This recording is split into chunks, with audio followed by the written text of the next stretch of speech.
정통주의자들이 그 예정론을 갖다가 신학적으로 조직화시키게 되는 개념서들이 형성되기 시작하게 되는데요. 그 단초가 다 어디서 나오게 되냐면 칼빈에게서 나오게 되거든요. 그 단초를 가지고 정통주의자들이 그것을 갖다 신학화하게 되고 교류화를 하게 되는 게 되는데, 이 개념들이 재밌는 것은요, 이 개념의 분화라고 얘기하게 되는 것은 굉장히 재밌습니다. 개인적으로는. 그러니까 이 개념의 분화가 칼빈에게 있어서 하나님의 의지의 문제를 갖다 해결하게 되는 중요한 단초로 되는데, 이게 조금 이해하는 데는 정신을 좀 차리지 않으면은 이해하기가 사실 어렵습니다. 그래서 지금서부터는 잘 따라오셔야 되는데요. 세 번째 그 특징으로 잡게 되는 것이 우리가 잘 아시는 것처럼 예지와 예정입니다. 이 예지와 예정은 제가 따로 설명하지 않아도 될 거라 생각이 듭니다. 왜 그러냐면은 이 문제는 아고스티누스부터 시작해가지고 지속적으로 있었던 문제였고, 그리고 예정론에 있어서 이 예지하고 예정의 관계에 대한 것은 중요한 신학적 주제로 여러분들이 공부하시는 동안에 많이들 한 번쯤은 다 들어보셨을 거라 생각이 듭니다. 근데 여기서 칼빈이 가지고 있는 포인트들만 좀 점검하고 이 부분은 넘어가도록 하겠습니다. 지금 보시게 되면은 그 예지에 대한 것을 갖다가 그 하나의 시점에서, 시간적 시점에서 미래의 일을 내다봄이라고 하게 되는 차원에서 예지를 이해하지 않았다라는 거예요.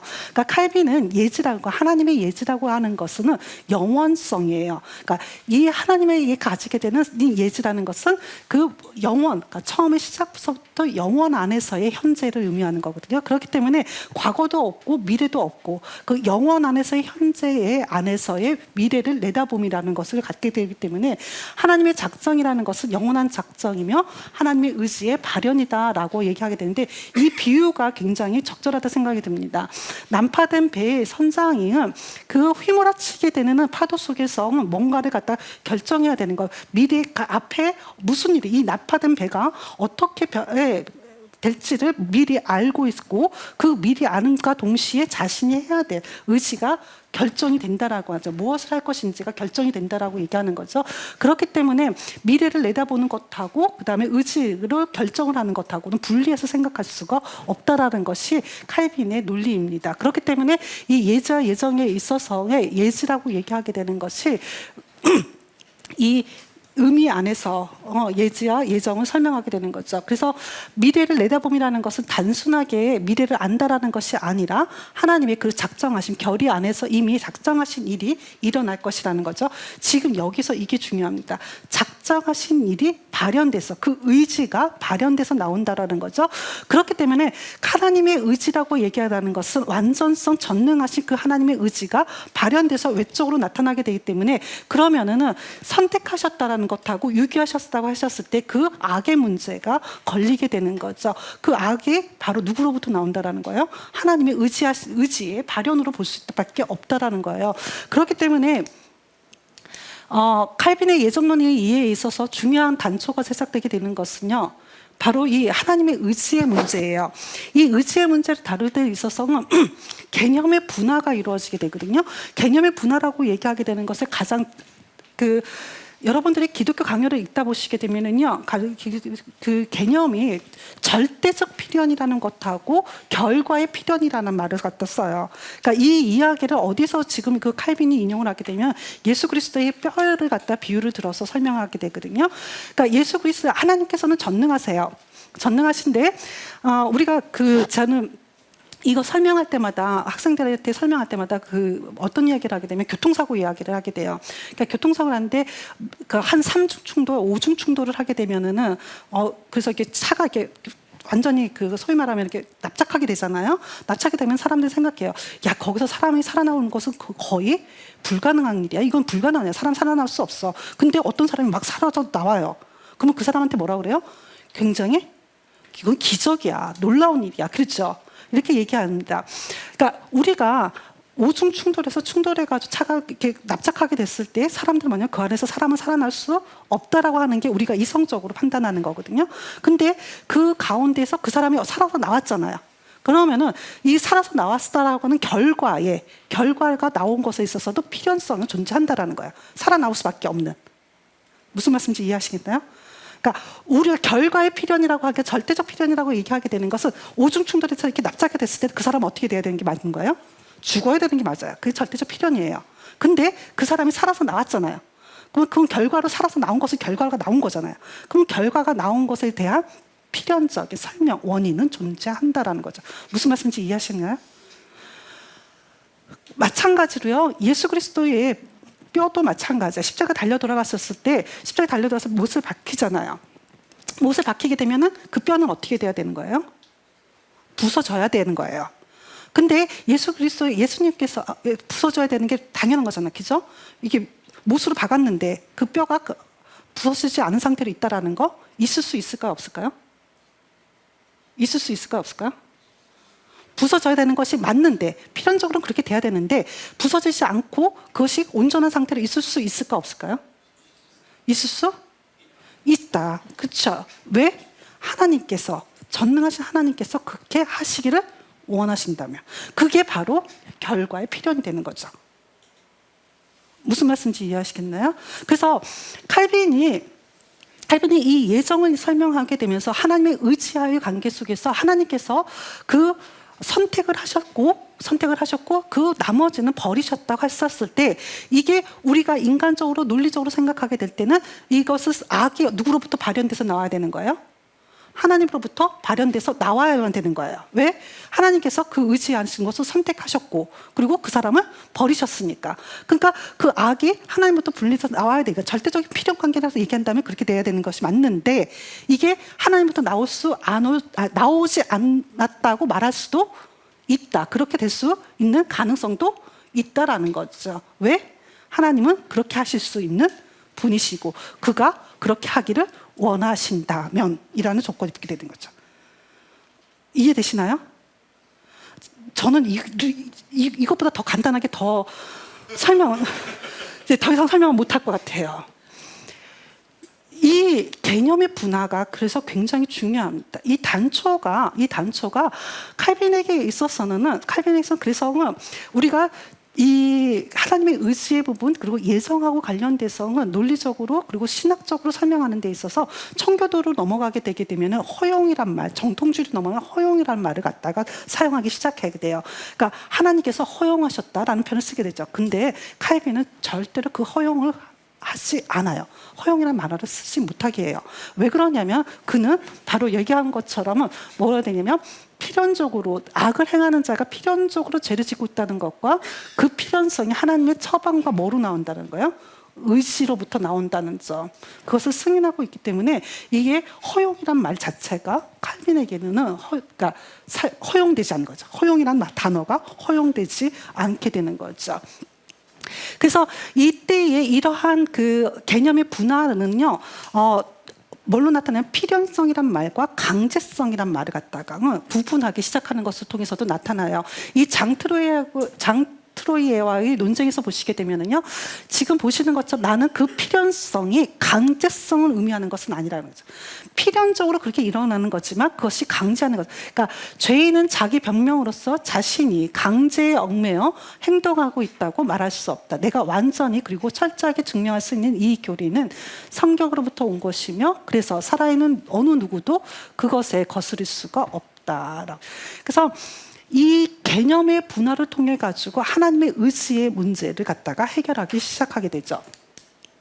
이것을 보시게 되면요, 이 카스텔리오가 이 의지를 갖다가 분화를 시켜요. 카스텔리오도 분리를 시키는데 여기서 보시게 되면은 지금 카스텔리오는 우리가 반박하는 모든 것에 두 가지 방식으로 응답하겠다고 덧붙이고 있다. 첫째로 그는 하나님께서 악의 근원이 된다고 말하는 것처럼 보이는 이 모든 성경 구절들이 그분의 실질적인 의지를 언급하는 것이 아니고 그분의 허용적인 의지, 어떤 일을 행하지도록 내버려 두시는 그분의 의지를 언급하고 있다고 얘기합니다. 지금 이 실질적인 의지와 허용적 의지를 갖다 구분한 것은 누가 구분한 거죠? 칼빈이 구분한 건가요? 아니면 카스텔리오가 구분한 건가요? 그렇죠? 카스텔리오가 구분하고 있어요. 그렇죠? 그러나 죄보다 더 하나님의 본성에서 먼 것은 없다는 것을 우리가 알고 있기 때문에 선과 악에 대한 이러한 중상은 제쳐두자. 어떻게 하겠다는 거야? 이렇게 구분하지 않겠다라는 거죠. 이렇게 구분하지 않고 사람의 불의에서 비롯되는 행동을 하며 따라서 모든 잘못은 누구에게냐면 그들 자신에게 있는 것이다. 행위의 결과에 대해 명백하게 기술하고 있는 성경 구조들의 허용의 의미로 만들어버리는 것은 너무 경솔한 도피 방식이다. 그렇기 때문에 선택하고 유기가 누구로부터 나오는 거예요? 하나님으로부터 나오는 거고, 그것은 하나님의 의지의 발현으로서 선택과 유기가 이루어진다는 것을 명확하게 설명하고 있는 거죠. 그런데 이제 여기서부터 이제 문제가 됩니다. 그러니까 거기까지는 우리가 납득할 수 있을 것 같아요. 납득할 수 있는데, 그러면은 그 이후에 모든 것들은 하나님의 그러면 작정하신, 그러니까 계획했던 그대로 이루어지는 거냐? 그럼 하나님은 거기 안에서만 움직이느냐는 거냐 이거야.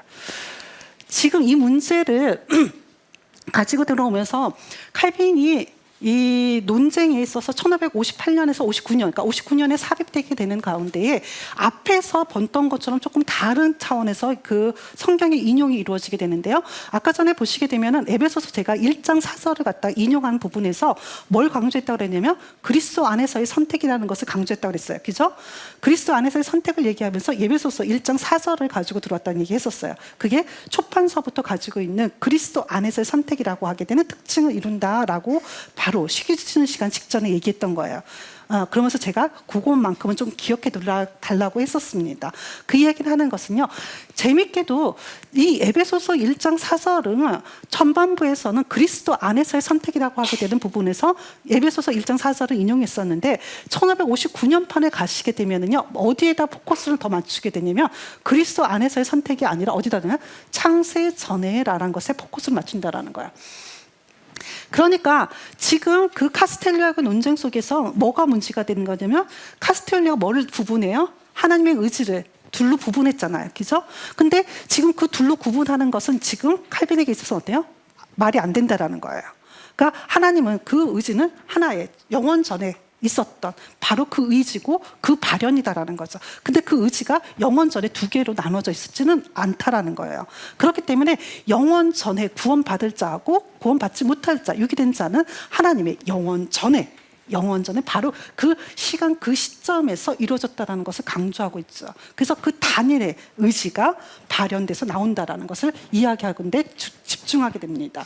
근데 여기에서부터 여기까지는 충분히 이해가 되는데, 그러면은 문제가 되는 것이 뭐냐면, 사람들이 이제 머릿속에 생각하는 거예요. 그러면 하나님께서 이미 다 작정하셨잖아요.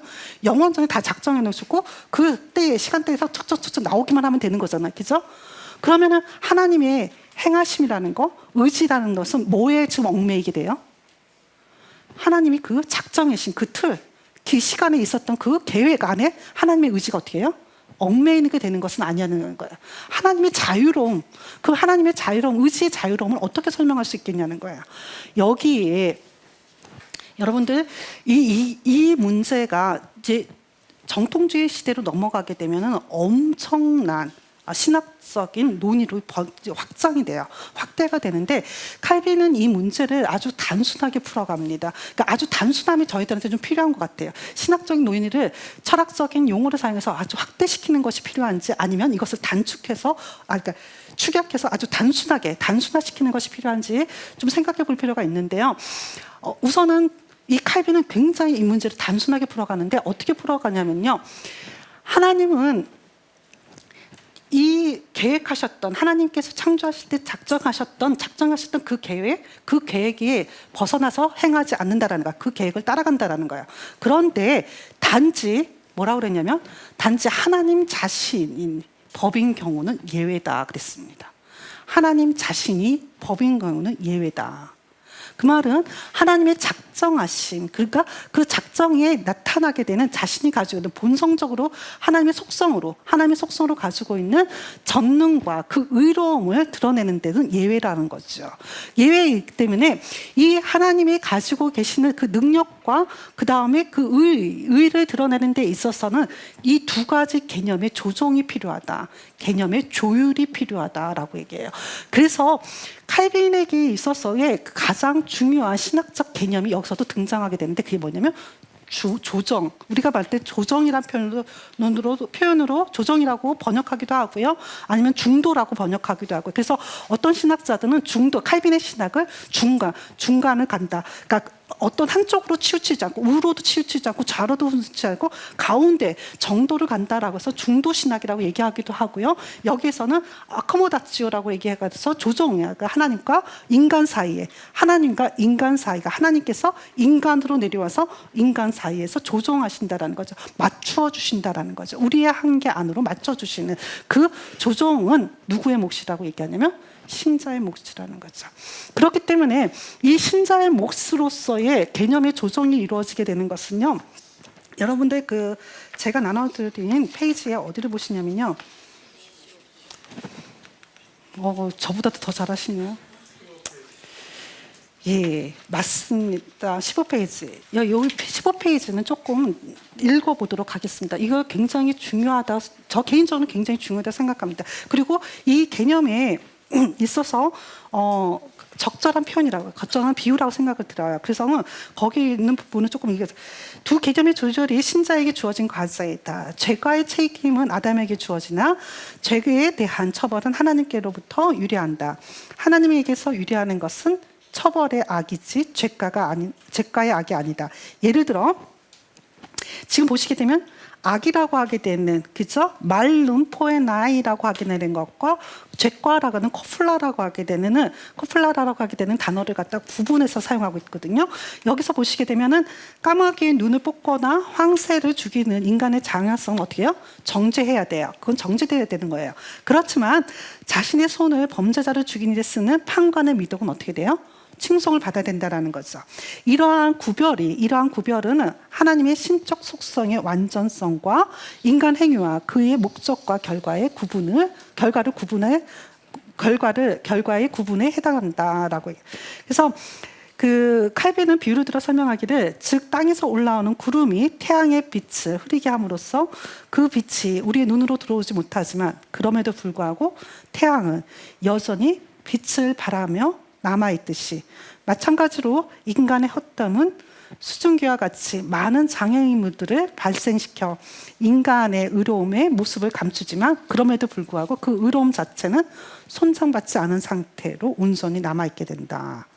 그래서 하나님의 의로움의 목적은 감춰져 있는 수증기와 같은 장애물에 의해 영향을 받지 않는다라는 거죠. 그래서 이러한 맥락 속에서 하나님은 최고의 원인이 되시고 그 하나님의 의지가 정의의 가장 확실한 규칙이, 하나님의 의지가 가장 확실한 규칙으로 정의가 되게 되는 거죠. 그래서 이러한 예정의 이해에서 앞에서 우리가 그 원칙으로, 그러니까 전제 조건으로 이야기했던 것을 다시 한번 기억하셔야 돼요. 처음에 겸손, 그죠? 겸손의 믿음이라는 거. 겸손하고 그 경건한 자에게 주어진다라는 것을 좀 기억하실 필요가 있다고 생각합니다. 지금서부터가 제가 시간이 많지가 않기 때문에요. 빨리 하겠습니다. 근데 이게 굉장히 저는 개인적으로 중요하다 생각이 듭니다. 지금 보시는 것처럼 기독교 강요에서 예정을 다루게 되면서 예정에 놓이게 되게 되는 위치가 신론을 놓치게 되는데요. 이 신론을 놓게 되면서 과거 보시게 되면은 앞부분에서 1권을 시작하게 되면서 자연 계시를 얘기하게 되고 그 다음에 성경을 중심으로 하는 특별 계시를 이야기하게 돼요. 그래서 1권 1장서부터 5장까지가 자연 계시를 하게 되고 1권 6장서부터 9장까지가 특별 계시를 이야기하게 되고 10장에서 하나님이 성경 안에서 이야기하는 참된 하나님이 누구신지를 이야기하게 되죠. 그러면서 삼위일체를 이야기하게 되고요. 삼위일체를 이야기하게 되면 13장에서 삼위일체를 얘기하게 되고 그 다음에 창조를 이야기하게 되고 그 다음에 섭리를 이야기하게 되죠. 이러면서 1권이 끝나요. 이 창조와 섭리라는데 이 섭리를 부분을 이야기하게 되면서 인간의 타락을 이야기하죠. 인간의 타락을 이야기하면서 인간의 타락하게 되는 그 구덩이 인간에게 있는데 하나님께서 아담을 하나님의 형상대로 온전한 의를 가지게 되는 저는 하나님의 형상으로 창조하시게 되는데 그에게 주어지지 않은 것은 뭐냐면 그 하나님의 형상을 갖다가 유지했고 보존할 수 있는 그것은 누구한테 달린 거냐면 아담에게 달렸다는 거예요. 그러니까 보존할 수 있는 것은, 그래서 이 아담이 자신의 스스로 그것을 갖다가 자신의 본성에 거슬러서 죄를 범하게 된다라고 라고 얘기하게 됩니다. 그러면서 2권으로 넘어가요. 2권을 넘어가면서 2권에서 시작하게 되는 것은 지금 말씀드린 것처럼 전적인 타락, 인간의 전적인 타락에 대한 설명을 하게 되고요. 이 타락은 자유의지를 오염시켰다라고 하게 되는 이야기를 하게 되죠. 그리고 2권을 얘기하게 되면서 그 뒤에 율법을 이야기하게 되고 십계명을 이야기해요. 십계명 이야기하게 되면 다음에 그 구약과 그 다음에 신약의 차이점과 그 다음에 유사점을 갖다 설명해요. 그리고 난 다음에 그리스도론 얘기해요. 그리스도도 우리가 잘 아시는 것처럼 삼중직에 대한 이야기를 갖다가 하게 되면서 2권이 끝나요. 그래서 1권과 2권이 이런 식으로 해서 끝나게 됩니다. 그러면 3권을 시작하게 되는 것은 구원론이 시작하게 되거든요. 구원을 시작하게 되면서 그 믿음에 대한 이야기를 하게 되고, 이 믿음이 그리스도인의 삶에서 구원의 서정으로서의 그리스도의 삶을 십자가를 지고 가는 삶, 십자가를 지고 가는 삶으로 설명하고, 그리고 나서 아까 전에 말씀드린 것은 기도 나오고 그 다음에 예정이 나오게 되죠. 그리고 최후의 심판, 이렇게 되어 있어요. 자 보세요. 지금 여기에 섭리가 있어요. 이 섭리를 설명하면서, 여기 삼위일체를 설명하면서 하나님이 가지고 있는 신적 본성을 뭐라고 얘기하냐면, 하나님의 신적 본성은 영적이며 그의 능력은 전능하다라는 것을 설명해요. 딱 두 가지로 설명하는 게 영적이다라는 것과 전능성을 설명해요. 그러니까 이 두 가지 능력을 가지고 계신 분이 뭐예요? 이 땅을 창조하셨고, 그분이 뭐예요? 이 땅을 세밀하게 간섭하시고 그것을 갖다가 다스리고 있다는 것을 얘기하게 되죠. 그러면 이 섭리가 이루어질 수 있는 것은 뭐가 있기 때문에 가능한 거예요? 하나님이 전능하시기 때문에 우리의 일거수일투족을 다 가져갈 수 있다는 거죠. 그러면 이 타락도 누구로부터 나온 거예요? 하나님의 다스림 안에 들어가게 되는 거죠. 그러면 이 다스림 안에서 어디까지가 다 하나님 안에 다스림 속에, 계획 속에 들어가게 돼요? 예수 그리스도 안에서 이 타락과 그리스도의 구원이라고 하게 되는, 아까 전에 얘기했던 그리스도 안에서의 구원이라고 하게 되는 것이 구조적으로 가지게 되는 거죠. 그 그리스도 안에서의 구원을, 예수 그리스도의 십자가 사건을 통한 것에 대한 믿음이 바로 구원의 첫 출발이 되고, 그것을 받아들이는 것이 믿음으로 통해서 시작이 되게 되는 거죠. 그러면은 그 시작하는 과정 속에서 우리는 이 땅에서, 믿음을 가진 자가 이 땅에서 살아가게 되는 거죠. 그걸 우리는 뭐라 그러면 성화의 길을 걸어가게 되는 거죠. 그죠? 근데 이 성화의 길을 칼빈은 뭐라고 설명하게 되냐면, 이 땅에서의 그리스도인이 걸어가는 길인데 십자가를 지고 가는 삶으로 설명하고 있어요. 그러니까 여기에서 이야기하게 되는 그리스도인 삶이라고 하게 되는 십자가를 지고 가는 삶이에요. 십자가를 지고 간다는 것은 이때의 이 성화의 길을 걸어가는 게 그렇게 녹록하지 않다라는 거죠.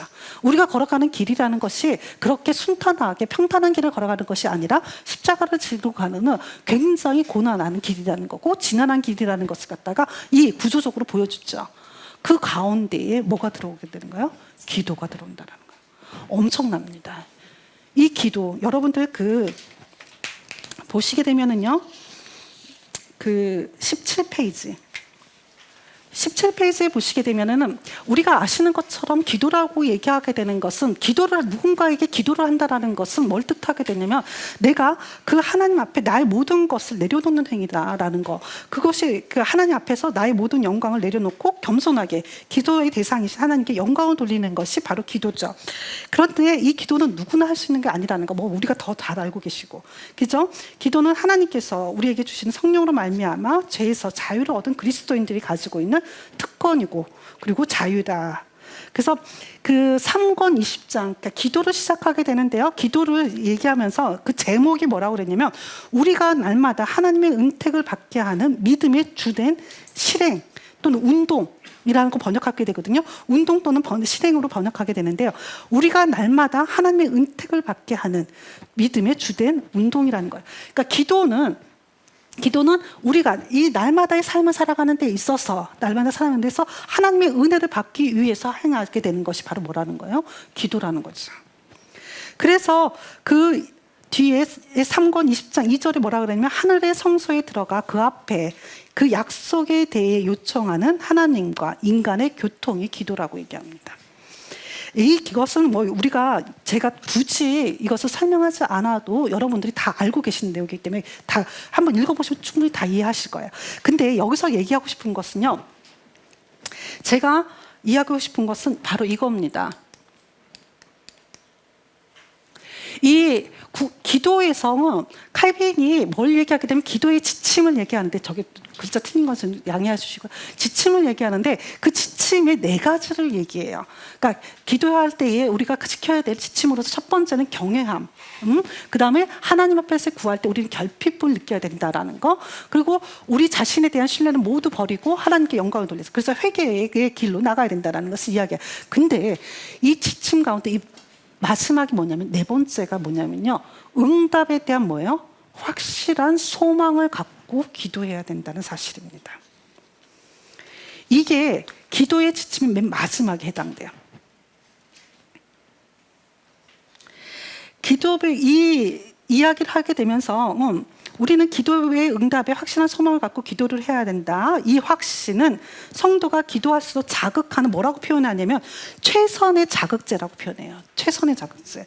그래서 절망과 고난에 빠져 있을 때, 그리고 이게 어떻게 우리가 절망방에서 어떻게 뭘 할지 몰라 하고 있을 때에, 그때 우리한테는 2가지 감정이 같이 공존한다라는 거예요.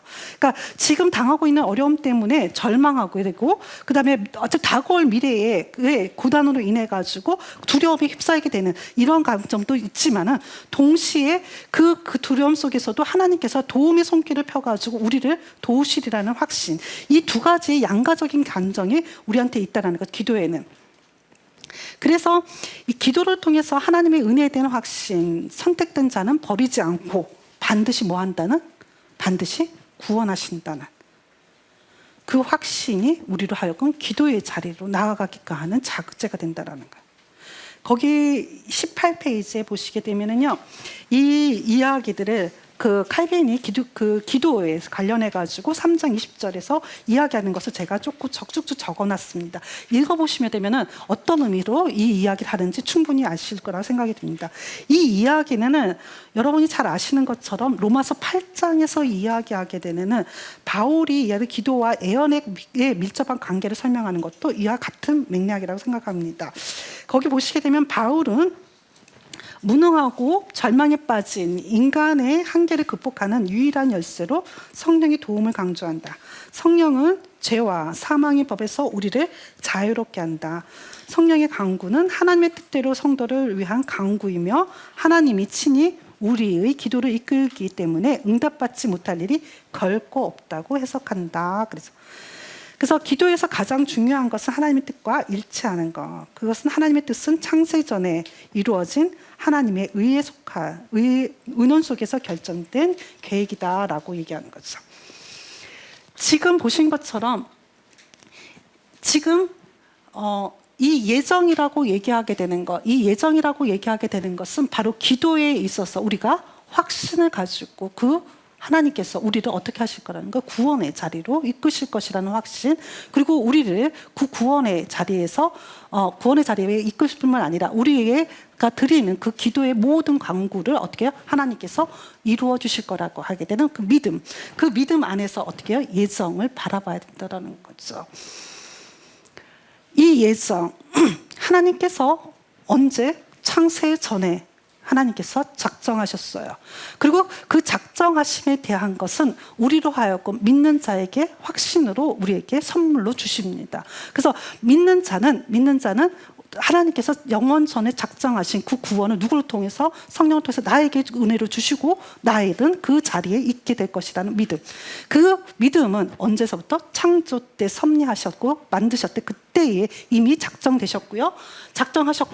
그것이 지금 이 모든 하나님의 섭리와 계획 속에서 이루어져서 언제까지 이루어지게 되는 거? 마지막 최후의 심판 안에서 이루어질 것이다라는 거죠. 그것이 바로 이 예정에 가지고 있는 의미라는 거예요.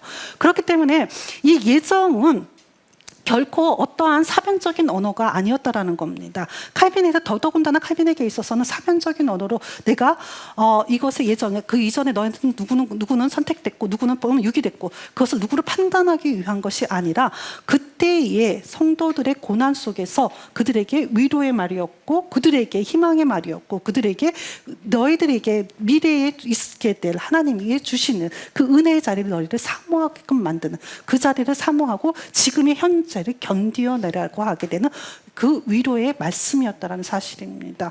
이게 여러분들 그 19페이지 맨 마지막에 보시게 되면요, 지금 이 예정이 창세 전이라고 얘기하게 되는 창세 전에 이루어졌고, 그것이 맨 마지막 최후의 심판에 의해서 완전히 너희들이 그게 실현되는 것을 눈으로 목도하게 될 것이다라고 하게 되는 이 구조가 가지게 되는 그 복음의 메시지가, 그 교리의 메시지가 실제적으로 프랑스에 있는 개혁교회의 성도들에게 위로의 말씀이었다는 사실입니다. 그리고 그 개혁교회가 고난 속에서 그들이 견뎌낼 수 있는 힘으로 작용했다라는 거예요.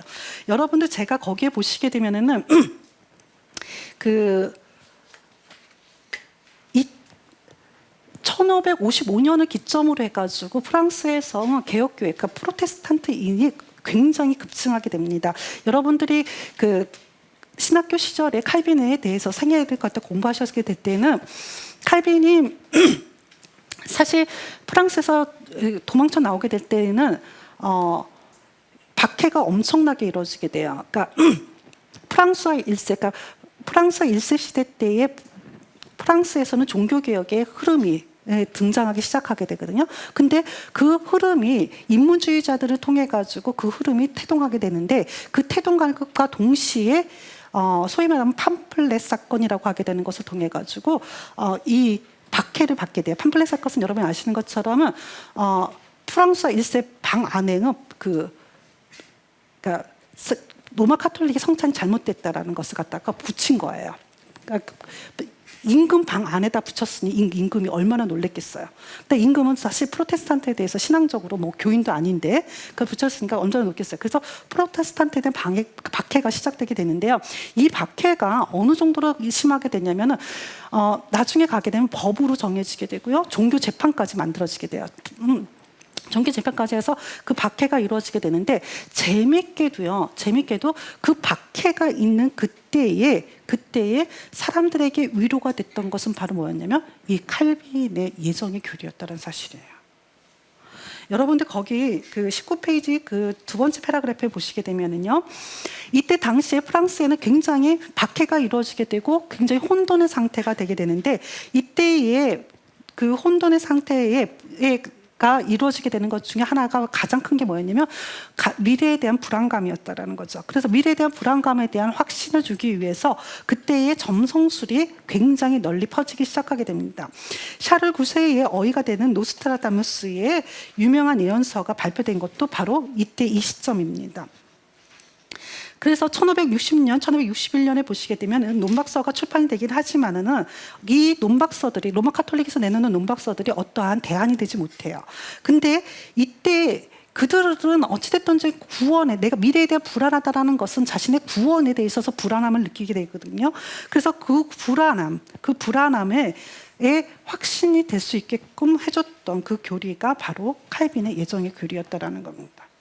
지금 보시게 되면 그 밑에 그 각주 49번으로부터 조금만 두 줄만 내려오게 되면은요, 칼빈은 종말이라고 하게 되는, 칼빈은 종말에 있어야 될, 정말 세상 밖에 초월적 시간을 어디로 갖고 들어온 거냐면 지금 세상 안으로 가지고 들어온 거거든요.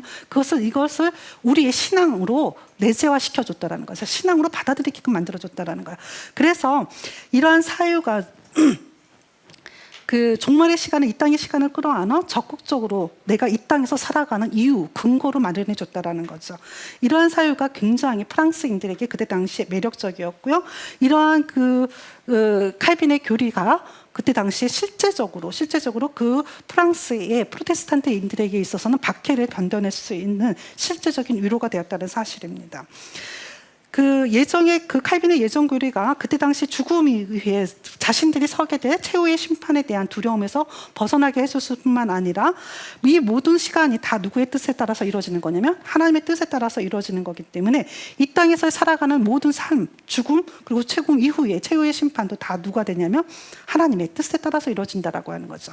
그게 이미 결정돼서 내가 신앙으로 그것을 받아들였으니까 이것은 그 그리스도인들에게 있어서는 특별한 위로로 작동하게 되는 거죠. 불확실한 미래에 대한 구원의 확신으로 영적인 불안감에 대한 해소가 실제적으로 그 프랑스의 프로테스탄트에게 주어지게 되고요. 이런 것들은 그러니까 지나치게 신학적인 논쟁으로 가기보다는 그리스도인이 이 땅에서 어떻게 살아야 되는지 그 성화에 집중할 수 있도록 하게 되는 신학적 근거로 제시해 줬다는 거예요.